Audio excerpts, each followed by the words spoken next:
Уцёкшы з палона Ягайлы, Вітаўт скіраваўся ў ордэн логава зацятага ворага яго краіны.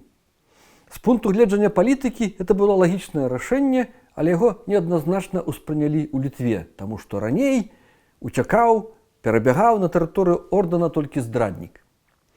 Тым не менш, Вітаўт не быў першым Гедымінавічам, які хаўрусаваўся крыжакамі. Пачатак паклалі браты Ягайла і Скіргайла, які спачатку таемна, а потым адкрыта уступалі ў саюз з Тевтонскім ордэнам супраць Кейстута.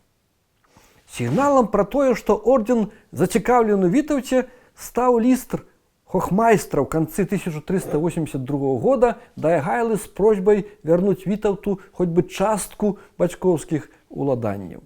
Калі ж Ягайла ў рэцкай форме адмовіў і сарваў сустрэчу з хохмайстрам у ліпені 1383 года, то тады ордэн ужо адкрыта падтрымаў Вітаўта і пачаў актыўна яго выкарыстоўваць у вайне супраць Літвы. 30 ліпеня ордэн абвясціў вайну Ягайлу, а ў пачатку верасня быў праведзены першы паход на Літву з удзелам Вітаўта. Крыжацкія хронікі падаюць, што пры Вітаўце было 3000 жамойтаў, не лічыўшы ягоных баяраў. 11 верасня саюзнікі прыступілі да аблогі Трокаў, сталіцы Кейстута. Залога Ягайлы мужна баранілася, але замак быў узяты ўжо на наступны дзень. Напэўна, дапамаглі Вітаўту людзі, якія захавалі яму вернасць, мясцовыя людзі.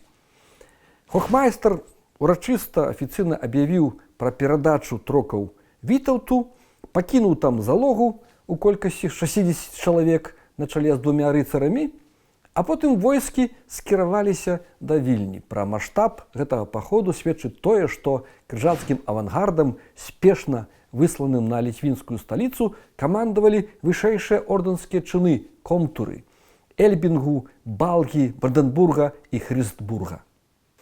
Было спаленае прадмесце, гэта так званы рускі горад, і спустошаныя ваколіцы, але віленскія замкі аказаліся добра умацаванымі і падрыхтаванымі да абароны.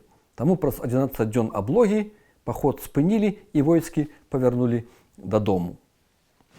Паход на Вільню адразу пасля заняцця Трокаў быў лагічным працягам ваеннай кампаніі, таму што пакуль у сталіцы панаваў і над усёй дзяржавай панаваў Ягайла, утрымаць Трокі было справай малаверагоднай.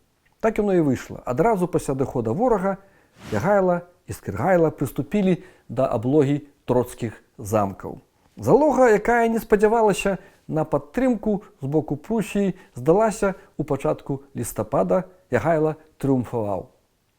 Нягледзячы на агульную няўдачу першага вялікага паходу, ордэн працягваў падтрымку Вітаўта. 21 кастрычніка 1383 года ён быў ахрышчаны ў каталіцтва пад імем Вігант і атрымаў кіраванне замак Марыянбург у вусці ракі Дубіса. Урэшце, у пачатку 1384 года адбылося фармальнае ўрэгуляванне саюзных адносінаў ордэна з Вітаўтам. 1 студзеня хохмайстар выставіў Вітаўту дакумент, у якім абяцаў князю збройную падтрымку ў вяртанні бацькаўшчыны. У адказ Вітаўт мусіў заплаціць, і не абы-як заплаціць. 30 студзеня у Кёнігсбергу ён падпісаў дакумент, у якім абяцаў пасля перамогі і вяртання бацькоўскіх уладанняў атрымаць іх ад ордэна, як лен. Это значыць стаць ордэнскім васалам. Пасля смерці Вітаўта і ягоных дзяцей тыя ўладанні меліся цалкам адысці да ордэна. У якасці, так бы мовіць, авансу Вітаўт ужо перадаваў крыжакам ковальскую зямлю ажно да румшышак і жамоіць па мяжы не вяжы. Сітуацыя бакоў цалкам зразумела. Вітаўт не меў выбару, не меў выйсця, а ордэнскае кіраўніцтва імкнулася атрымаць юрыдычна законны правамерны акт, бо выстаўлены хрысціянскім князем на валоданне будучымі набыткамі, будучымі тэрыторыямі.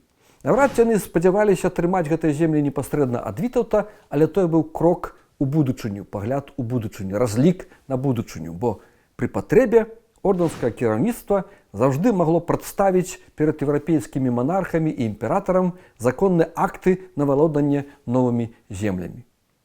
Вайна Вітаўта ў саюзе з ордэнам супраць Ягайлы працягвалася, але нядоўга.